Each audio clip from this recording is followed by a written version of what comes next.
এগো, হা দেখো ফুটো আসছে। হ্যাঁ, সে তো দেখছি, কিন্তু এই সময় ফুটো কোথায় যাচ্ছে? দাঁড়াও, কাছে আসুক, তারপরে জিজ্ঞাসা করছি কোথায় যাচ্ছে। আরে ফুটা, তুই এখন কোথায় যাচ্ছ এই সময়ে? জানি না কোথায় যাচ্ছি, তবে যাচ্ছি তো। সেটা আরো কেমন কথা রে? আমার মনে হয় ফুটা রেগে আছে, কোনো ঝামেলা হয়েছে মনে হয়। তার কোনো সমস্যা নাকি রে ফুটা? না না, কোনো কিছু নাই। তা আমার কথা বাদ দাও, তোমাদের কথা বলো। তোমরা কোথা থেকে আসছো?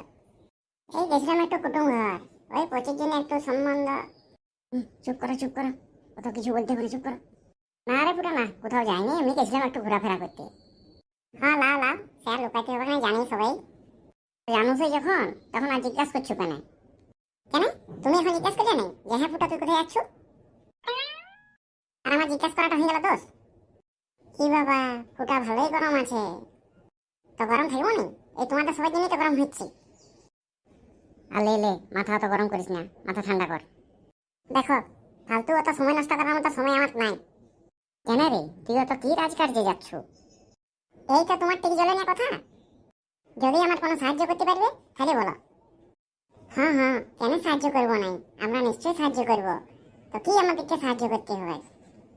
দেখ, সাহায্য তো না হয় আমরা করব, কিন্তু সেটা জানতে তো হবে যে কি সাহায্য করতে হবে, তোর কি সাহায্যের দরকার। সে সমস্ত কিছু আমাদেরকে খুলে খালি বল। আমার আর খুলে খালি বলার মতন কি আছে, আমার তো সবাই খোলা। তোর মাথাটা আজ এত গরম কেন? সে তো না হয় সব কথাই বলবো। দেখো, কথা দিচ্ছ তো যে সাহায্য করবে বলে? পরে বলো না যে না সাহায্য করতে পারবো না। সব কিছু শোনার পরে বেমানি করো না। না না, আমরা কি বেমান বলে মনে হচ্ছে যে বেমানি করব? আমরা নিশ্চয়ই সাহায্য করব। তাহলে শুনো, শুনো আমার দুঃখের কথা। ঘরে এক ফোঁটা শান্তি থাকার উপায় নেই। ঘরে থাকলেও জ্বালা, আর ঘরে না থাকলেও জ্বালা। ঘরে থাকলে বাপে সবসময় geyser geyser geyser geyser geyser geyser করে বলছে, ঘরে না থাকলে বলছে গাধার বাচ্চাটা কোথায় ঘুরে বলছে। সারা দিনটা ট করে উঠেন উঠেন চারদিকে ঘুরে বলছে। ঘরে না শান্তি ঘুমাইতে দিচ্ছে, না ঘরে শান্তি বসে থাকতে দিচ্ছে, আর না সন্তুষ্টি করে দুটো খেতে পাচ্ছি। সবসময় যদি কানের গোড়াটায় খ্যাচ খ্যাচ করতে থাকে, তাহলে বলো না কার ভালো লাগবে? মাকে বললাম বিয়াটা আমার দিয়ে দে, যে বয়সটা আস্তে আস্তে বাড়ছে, আমিও সুখে শান্তিতে থাকবো, আর তোদেরও কাজে ঠিক মতন ঘরের কাজ যোগ হবে সমস্ত। তো দে আমার বিয়াটা শিগগির করে দিয়ে দে।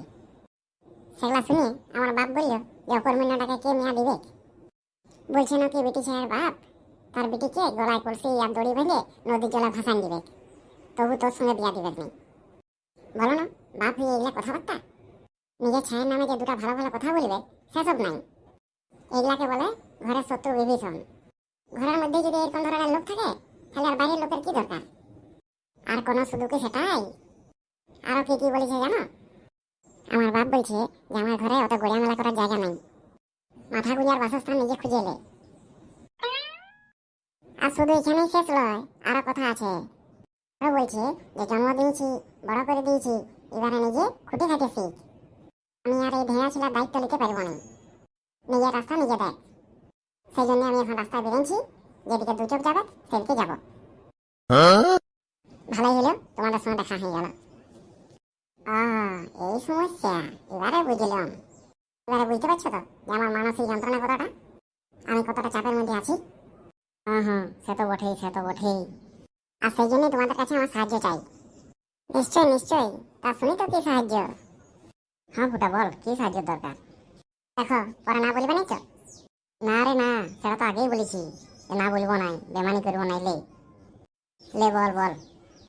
তোমাদের কাছ থেকে আমার 3টা সাহায্যের দরকার। 1 নম্বর হলো, যেমন তোমার ব্যবসায় আমাকে অংশীদার করে দাও, তাহলে আমি আর অকর্মণ্য থাকলাম নাই।